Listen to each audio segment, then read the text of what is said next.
Troubles de la mémoire, difficulté à exécuter les actes de la vie quotidienne, troubles de l'humeur et du comportement, voici les différents symptômes de la maladie d'Alzheimer.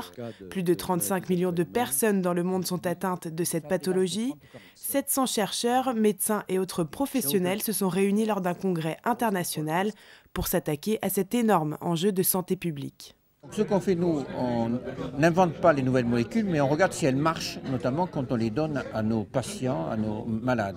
Et là, on a eu les résultats de deux très grosses qu'on appelle phase 3. Les phases 3, c'est quand on est tout près d'être homologué. Et les effets sont disparaître avec ces molécules. Il y en a une pour lesquelles les effets sont plutôt négatifs, mais il y en a une autre qui semble montrer des effets positifs si on les donne à des patients qui ont une forme légère de la maladie.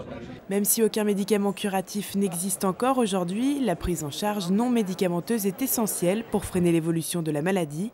C'est une des priorités de la Principauté ainsi que pour l'AMPA, l'association monégasque pour la recherche sur la maladie d'Alzheimer. Son Altesse Sérénissime, le prince Albert II, a lui aussi tenu à participer au congrès. Il existe des moyens, probablement, de ralentir la progression de la maladie et qui sont non médicamenteux.